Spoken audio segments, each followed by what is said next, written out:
like I said, immediately they will be looking at the 2016 project we have here, which we've identified Center Street from Grand Street to Kane. It is primarily road reconstruction, including curb and gutter. We'll be adding sidewalks, also lighting. We're short on lighting in that stretch of road, and we'll also be replacing a water line. If you pay attention when you drive along there, it's like a patchwork quilt from all our water line breaks, because it follows the road. So we'll be moving it out from underneath the road so we don't have that problem in the future. So we've asked for $340,000 from CARS, which is half of the eligible expenses, and that leaves $621,000 for the city to come up with. And what the county does is, like I said, we've already submitted a request. They'll be looking at these later this summer to evaluate the projects. What they ask for at this point is a resolution from each city council, basically showing that you have a commitment to building this project. And that's what we are come to you asking for this evening. Okay. Is that all you have for the presentation? Yes, it is. Okay. We'll open the floor for public comments on new business item number 4. Is there anyone that would like to make comments on new business item number 4? With no one coming forward, questions for Tim regarding new business item 4? Todd? Was this identified in the pavement management program, this particular? We don't typically, that program does not include arterials, but Abdul did go out and he rated all the arterial streets. So it's kind of interesting because this has been, like on last year's CARS, we had this as a 2016 project, and even, I think 3 years ago, it was a 2016 project. So we've been kind of marching towards it, knowing that it was a bad stretch of road. His analysis actually showed that it's our worst section of arterial street in the city. So what we intuitively thought actually came up from the inspection numbers. Better than it being counterintuitive. Yes. Todd, anything else? Nope. Rich? On Grand Street to Kane, I just don't see that as being a real, like, big need for the city. I mean, that's like a dead-end street that ties into, I mean, can you explain to me why we need to spend almost $1 million connecting those two streets? It's just, well, it's not necessarily connecting those streets. Those are just the two limits of the project. Oh, I mean, it's part of Center Street, and you can see in future years, we're planning on reconstructing that entire stretch of Center Street. Okay. Yeah. Lee? Christie? Steve? Yeah, this is more of a budget question than it is I know that this is next year's project, and I don't think anybody can dispute the need. If anybody's gone running or walking down that sidewalk on the east side of Center, it's like this, and this, and parts of the street are buckled, and it's just a kind of a mess. But you said that there's $621,000 that's not picked up by CARS. Right. That's a portion that the city's going to have to finance. That's over $500,000. Is that going to be submitted to us via the CIP for 2016, or is that something that is considered operational? And have we begun to make that determination as to how we're? That's why I'm looking at you, Laura. We're all over it. So So this would be, well, it's in the special highway fund, okay. and it can handle it. Okay, so we do have the funds available. Because half is coming from CARS, and they have the ability to get federal fund exchange money too, and Right.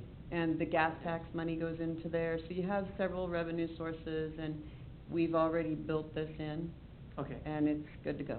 so we're We're okay. excellent. And the other funding issues come in when you start talking about the pavement assessment.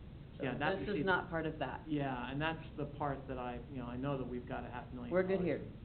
In pavement management that we've got to do next year, so, yeah. This part's fine. Okay, super, And thank as you. usual, we tried to estimate on the high end. I'm Sure. pretty confident that we'll come in lower than what we're estimating at this point. And I know that we're not talking about the Center Street overpass Right. on this list of CARS projects, but I know it's gonna have to be addressed at some point.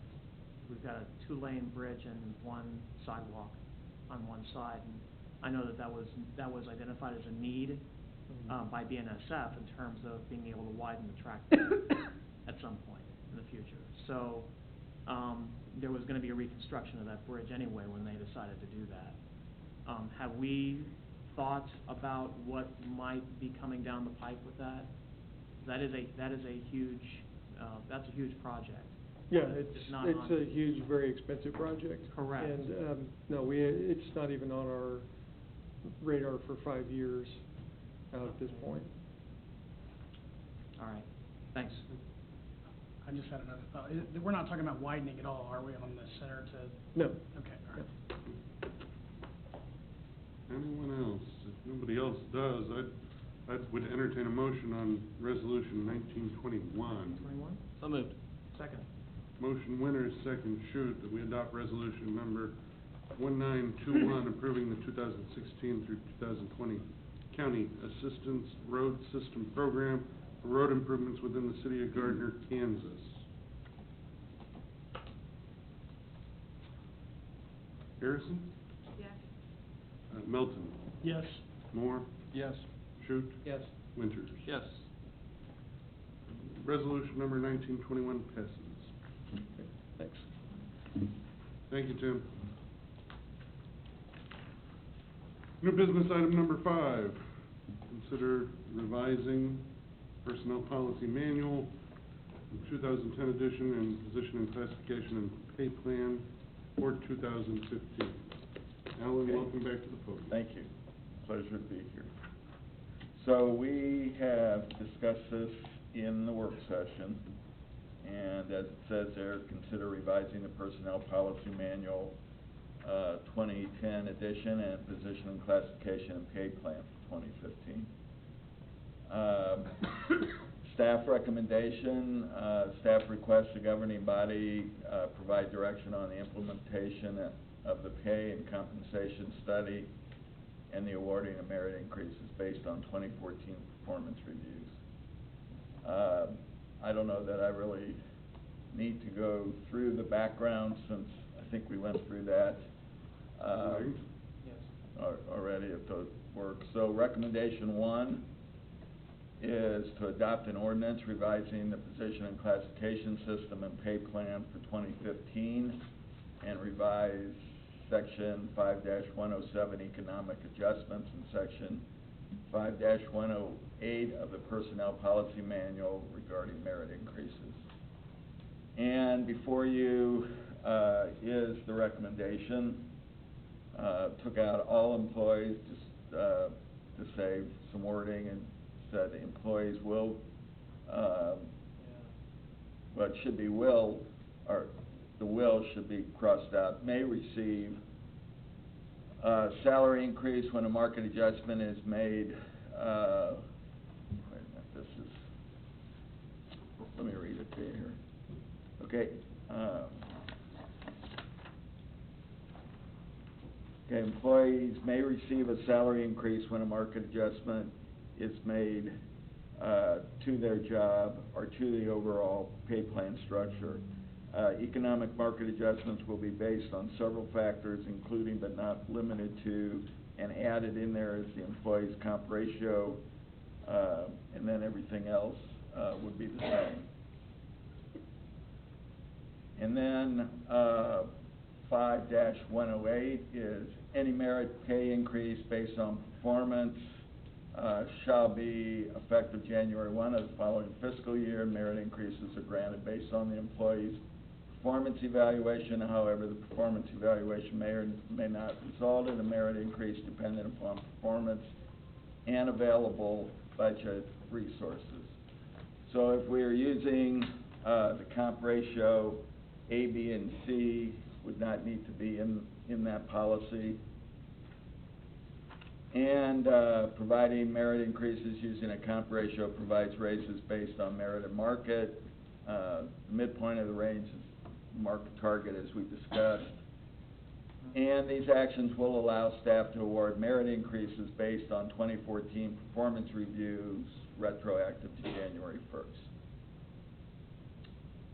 And then we have recommendation number 2, where no ordinance would be required. And that would be making a change in section 5108 of merit increases. And that would be not using the comp ratio. And as you can see in B, about the middle of the page, category, the big change there would be category 2 is earned by achieving an average point value between 2 and 2.75 by earning a meets performance standards on at least 75%. Employees achieving category 2 rating will not be eligible to receive merit increases.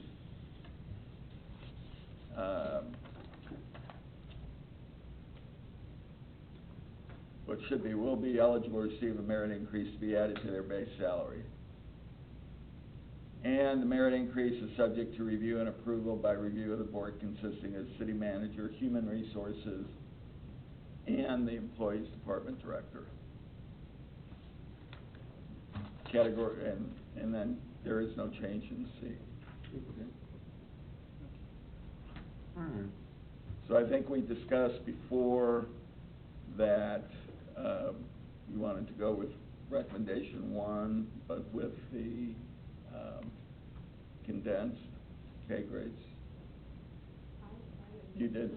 Actually, I'm not sure that that's consensus at all, but at this Okay. point, if you're through with the presentation for the time Yes. being, Okay. I'll open the floor for public comments, and and then we can get back around to talking about it. Is there anyone in attendance that would like to make public comment regarding new business item number 5? With no one coming forward, yeah, and I'm not sure. I mean, it seemed to me that maybe we were seeing 3-2 leading towards recommendation number 1, but I'm not 100% sure on that, so, Well, when you're talking about recommendation 1, you're talking about, adopting the ordinance and the resolution. well, yeah, I mean, I think that's I think that's a 5-0, to be honest. I think we're gonna have an ordinance or resolution that's the recommendation. The only concern is, are we gonna go with scenario 1 or scenario 3? I don't think anybody wants to use scenario 2.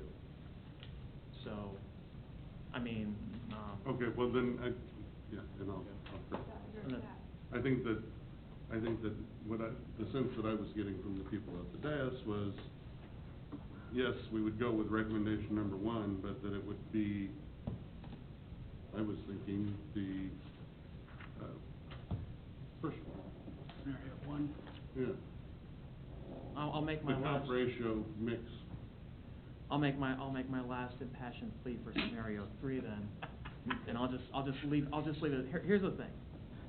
I understand that, yeah, above grade 7, we're looking at bending the salary scales slightly lower, okay? You're talking about a 10% versus a 15% marginal increase from a percentage perspective, but you're also talking about, from a real dollar amount, keeping the dollar progression somewhat close to in line with what we've had for the previous grades. If we ever needed to add a grade in order to be able to give individuals the flexibility upward for their salaries, it would only take an action of the body with an ordinance to do that. It's not like we would have to, have to go through that process over again, those gut-wrenching, teeth-pulling type of things, okay?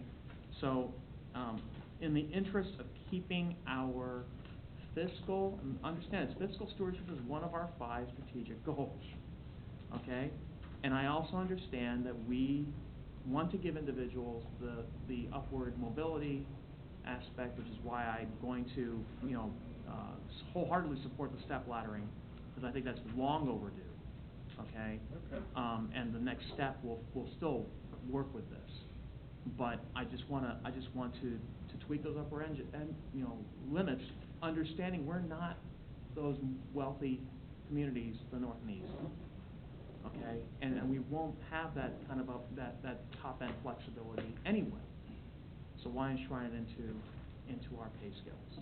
So that's what my thing is. And when we're ready, we can always add another pay classification.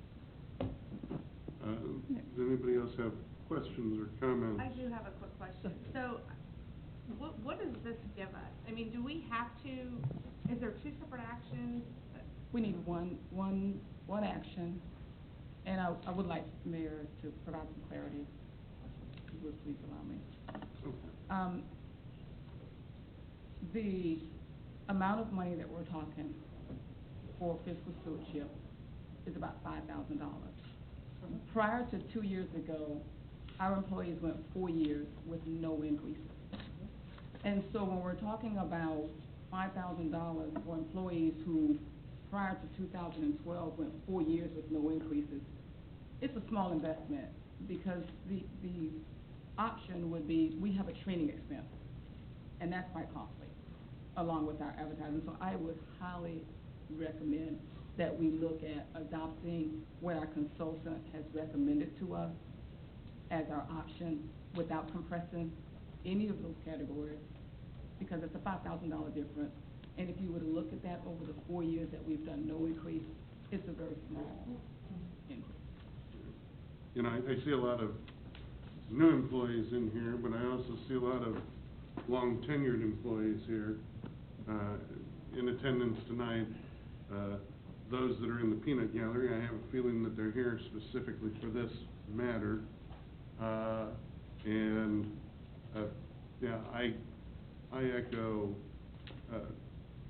Cheryl's sentiments about this, and honestly, I echo Christie's thoughts about this earlier about, you know, if the methodology applies to the first 7 levels, it really needs to apply for the top 3 as well.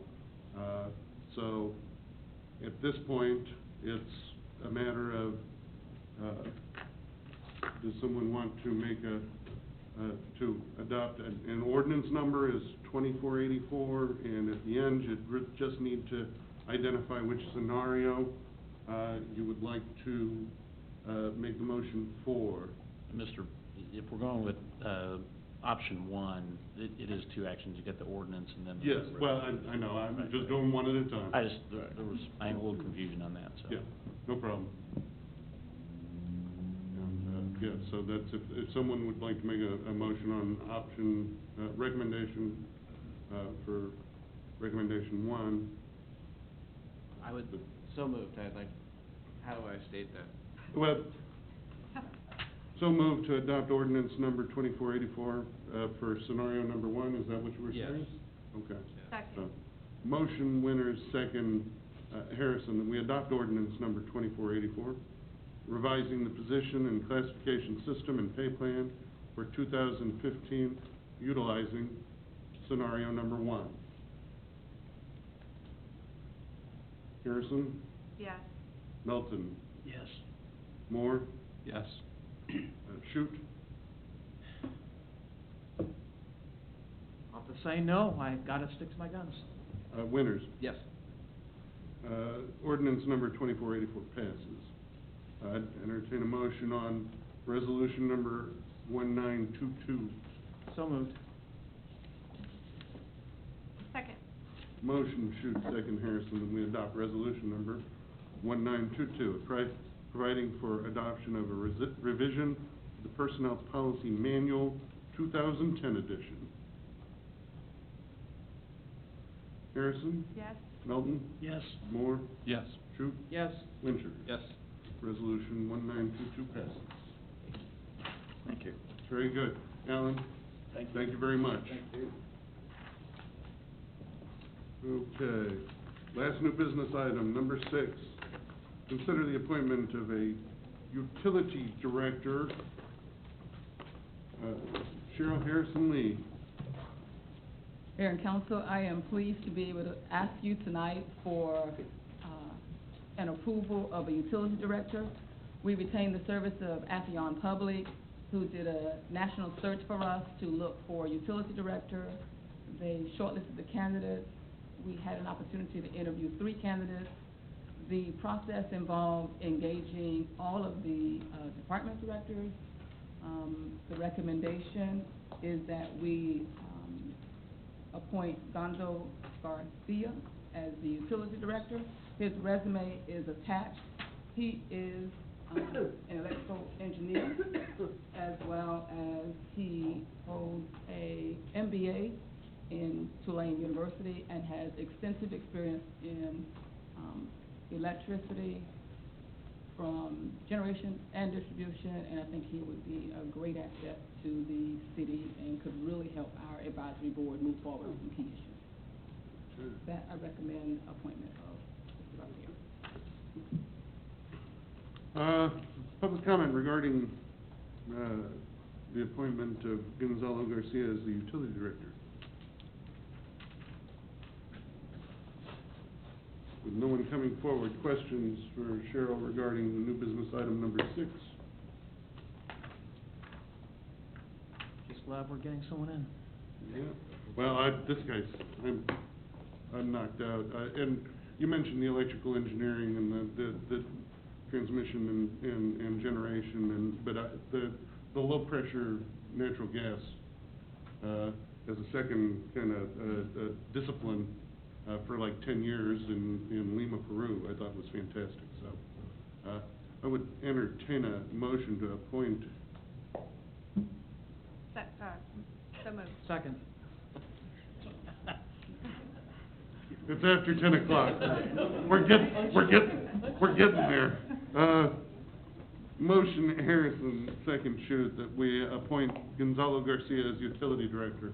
All those in favor indicate by saying aye. Aye. All those opposed? Motion carries. Do we have a start date or estimated? Steve, can you give us a start date? Well, I think, could be in May, the latest would be in June. When does David Green's contract expire? I think we just have a few, maybe on-call hours left in that. Okay. Yeah, we just have a few hours left in that. So it's a T&M arrangement, so we're not paying him to a date certain? That is right. Okay. All right. You know, it's after 10, but I'm going to ask anyway. Does staff have anything for council? We're gonna just look real quick. Okay. Does council have anything for staff? Not for a couple of weeks.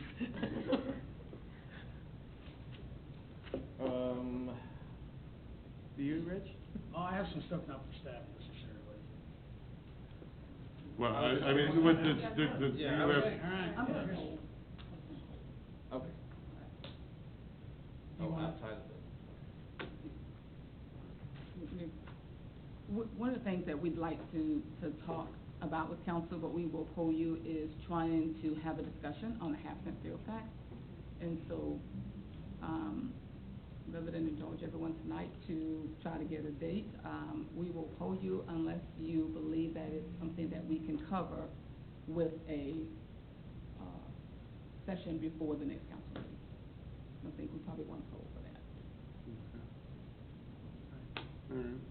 All right. Rich, did you have something that you? Yeah, I do. I requested some of the stuff from, for the hotel expenses from Wichita. You guys saw that. Do we have any kind of a standard for when we go out of town, what we use for pricing hotels? What do we use on that?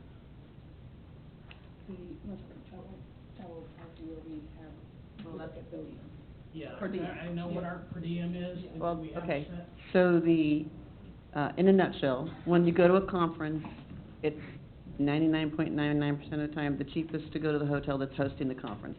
They won the bid. Yeah. So the room rate is that. And then per diem is set, there's an IRS table for per diem, and we use that. Okay, I understand. My question is, on the hotel side, I saw we spent we had 6 people go to $129 or whatever it was. The total breakdown though at the end was, because of taxes and everything else, is $149 a night for 3 nights for 6 people. Mhm. Which, if we use the military's per diem, I think, well, I know a couple of us up here prior service, several of us actually. based on that, the per diem for a room alone is $93. Okay, so, I'm sorry, you're asking a different question than what I thought you were asking. Yeah, I'm just wondering if we should set a standard based on using the military as an example. I mean, $93 is still a pretty nice hotel in Wichita, and I looked on the map. Within a 5-mile radius, there was hotels for $75 of the event that these people went to. So based on that alone, if we were to implement something like that, we could save over $1,000 in hotel bills from this one event by setting up a standard based on either the military or some other thing. I think $149 a night, although I understand it was at the hotel that won the bid. They're never ever the Motel 6s, I've noticed that. So, I mean, I'm not saying everybody should stay in the hotels I stay at, because it would be Motel 6s.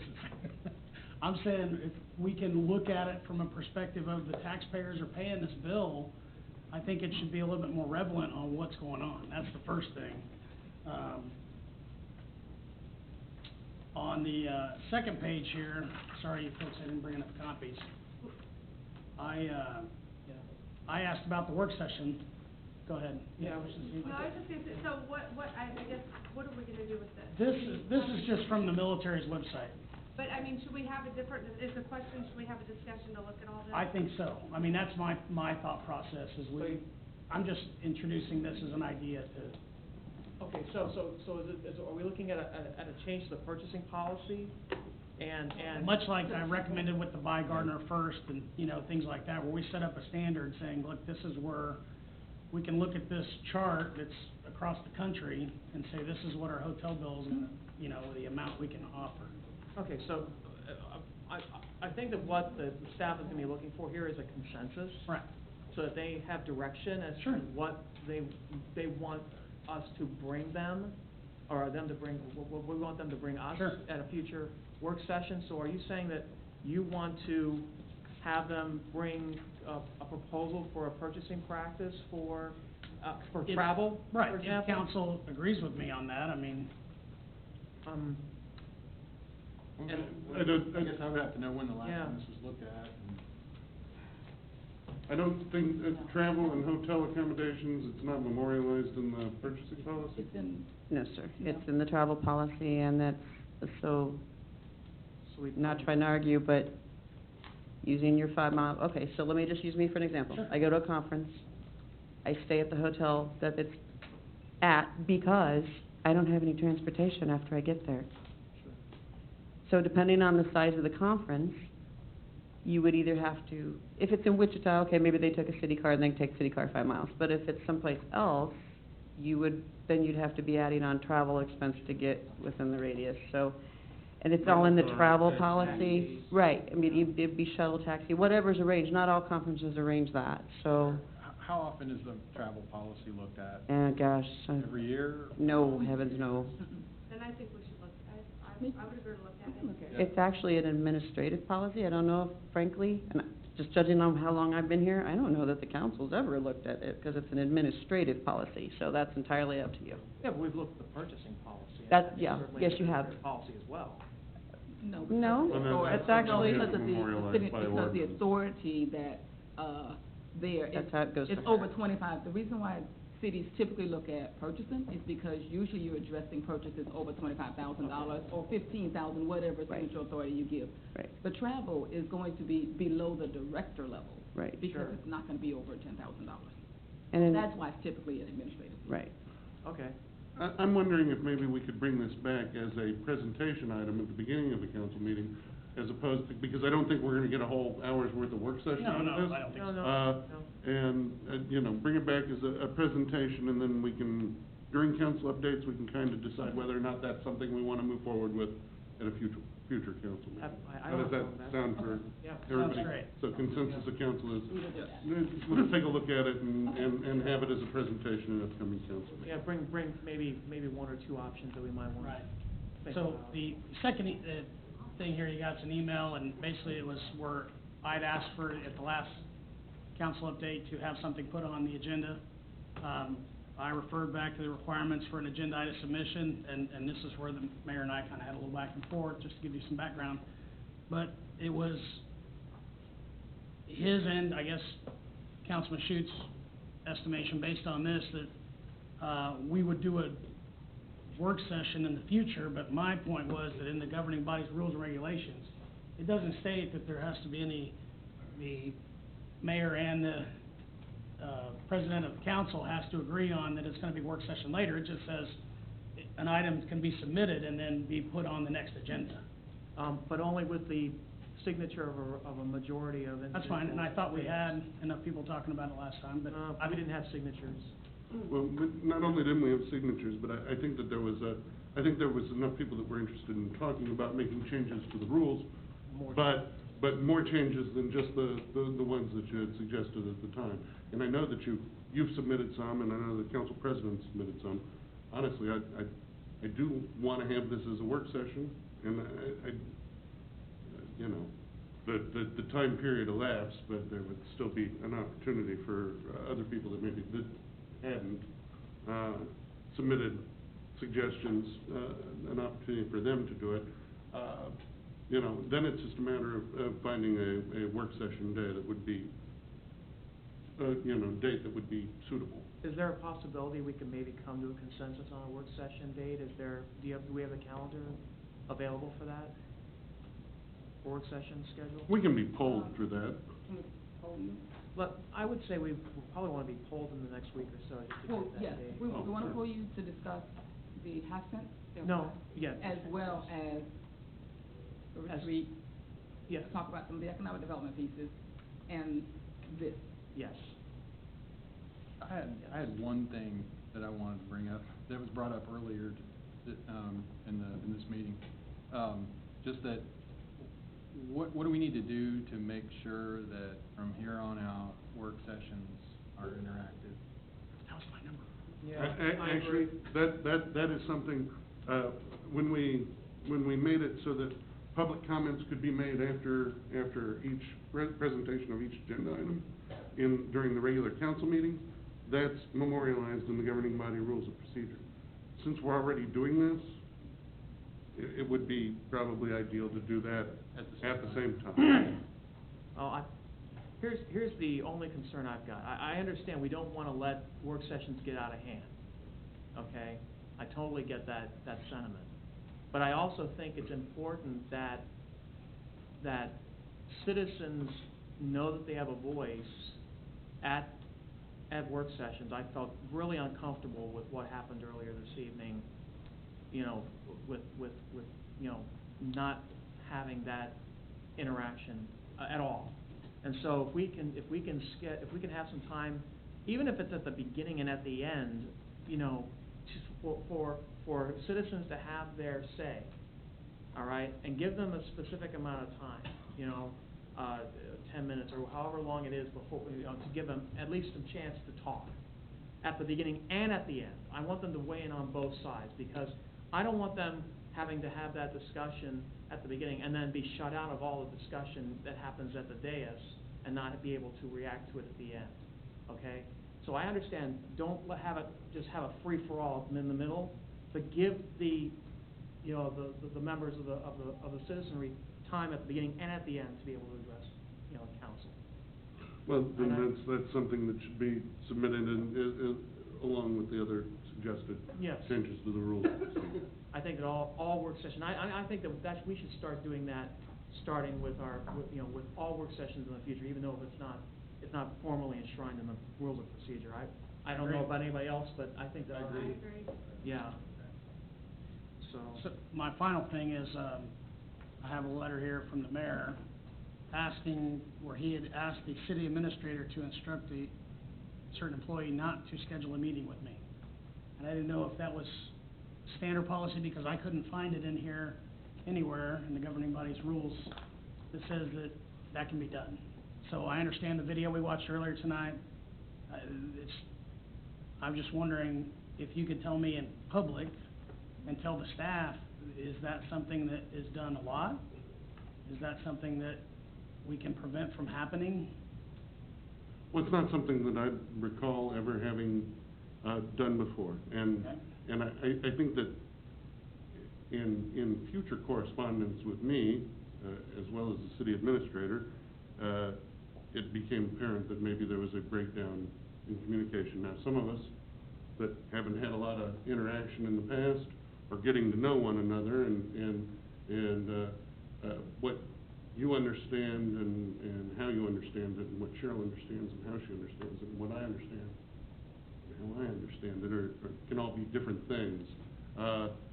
You know, it seemed as if there was issues with the employee in question, and without having talked with the city administrator regarding it, it didn't seem like it would be prudent to have you schedule a meeting with somebody that it was suggested, and according to you, no real issues, but we didn't realize that at the time.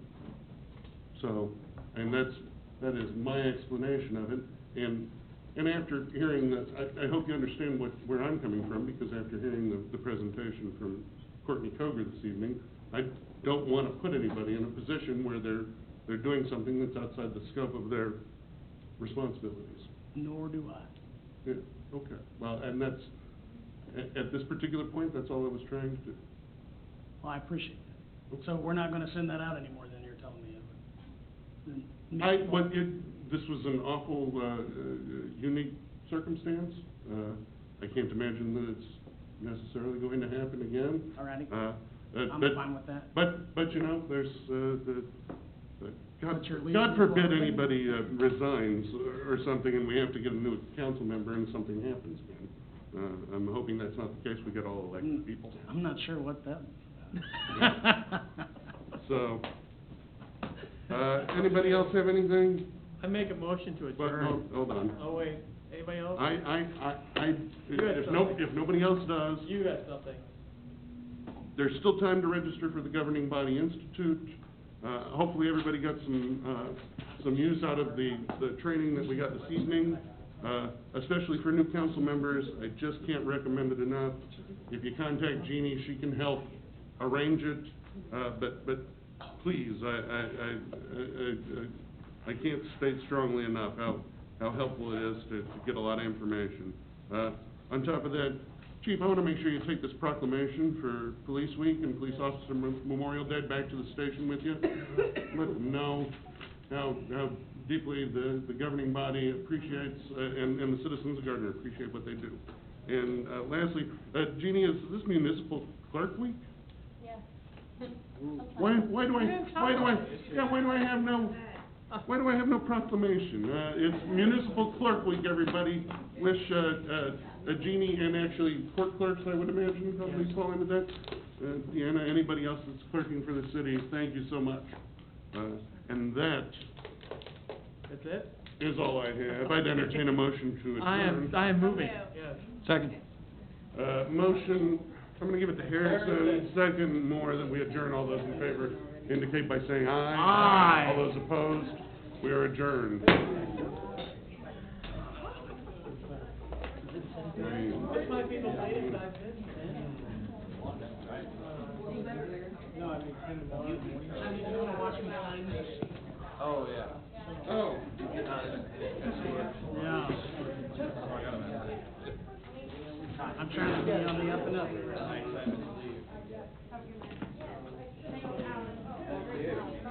It's 11:04, right? It's 11:04, right? It's late not to have any comments.